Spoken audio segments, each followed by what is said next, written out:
વાગરા તાલુકામાં આવેલ સૈખા ગામ નજીક આવેલ ખેતરોમાં 3 વર્ષથી કેમિકલવાળું પાણી ખેતરોમાં ફરી વળતા ખેતરોમાં વાવેતર ન થવાને લઈને ખેડૂતો ભૂખે બેસવાનો વારો આવ્યો। વાગરા તાલુકામાં આવેલ સૈખા ગામમાં રહેતા સોનાબેન શાંતિલાલ રાઠોડ જેઓ જણાવી રહ્યા છે કે અમારા ખેતર નજીક આવેલ એન્વાયરો કંપની આવેલ છે, જે કંપનીમાંથી 3 વર્ષથી કેમિકલવાળું પાણી ખરાબ દુર્ગંધવાળું પાણી છોડી રહ્યા હોય અને અમારા ખેતરમાં કોઈપણ જાતની વાવેતર થતું નથી, તેમજ ખેતરમાં કેમિકલવાળું પાણી ભરાઈ રહેતા હોવાના લઈને છેલ્લા 3 વર્ષથી અમારા ખેતરમાં કોઈપણ પાક થતો ન હોવાના લઈને અમને ખૂબ જ મોટું નુકસાન થતું હોય, તેમજ ખેતરમાં ઉગેલું ઘાસ પણ બળીને કાળું થઈ જવા પામતું હોવાના આક્ષેપો એન્વાયરો કંપની પર ખેડૂત કરી રહ્યા છે।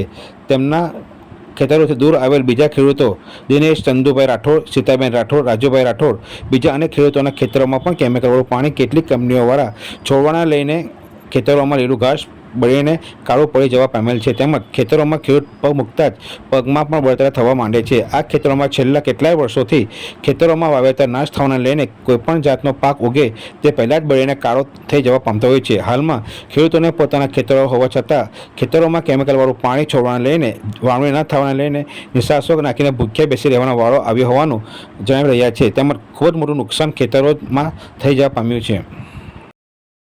મારું નામ છે રાજુભાઈ, સૈખા ગામનો રહેવાસી છું અને આ અમારું ખેતર છે, અમે ખેડૂત છે, પણ આ કેમિકલવાળા પાણીથી કોઈ વસ્તુ પણ પાકતી નથી। આ ખેતર 3 વર્ષથી અમને આમ પડ્યું છે, કોઈ જાતની કોઈ ઉત્પાદન થતું નથી, પણ હવે શું કરીશું? તો અમે માંગ છે અમારી કે આ કેમિકલ ક્યાંથી આવે છે ને કઈથી આવે છે ને એ અમારી જોવાનું છે, અને સાહેબ તમે જો કહેતા હોય તો તમે તપાસ કરી દો।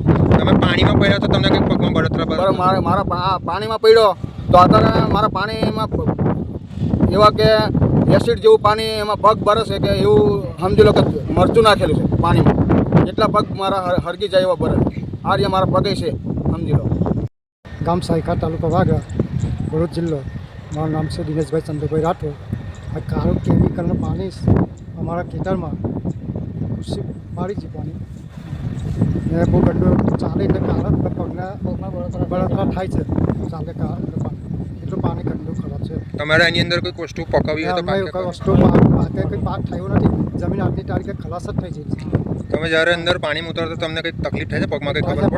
બળતરા થાય છે, પાણી અંદર પોતે ફેરી ગયું। તમને કોઈ કંપની પર શંકા ખરી આ બાબતમાં? કોઈ કંપની કોઈ માટે મૂકવા નથી દેતી, કોઈ જવાબ સીધા આપતા નથી અમે। આનું નિરાકરણ નહીં આવે તો આગળના પગલાં તમારા શું રહેશે? મામલેદારશ્રીને રજૂઆત કરી શકશો કે જીપીસીબીને કોઈને રજૂઆત કરીશું? મારું નામ સીતાબેન, આ ખેતર સીતાબેન બાબુભાઈ રાઠોડ, આ અમારું ખેતર છે।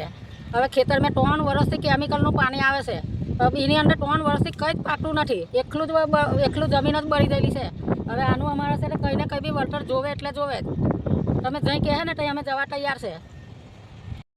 સૈખા ગામની અમારી ખેતરમાં 3 વર્ષથી કેટલું નુકસાન થાય, કોઈ પાકતું નથી તો અમારે ગરીબ માણસને શું લેવાનું? અમે કોઈ જોવા આવતા નહીં, કંઈ કહેતા નથી તો અમે ગરીબ માણસ શું કરી આવે?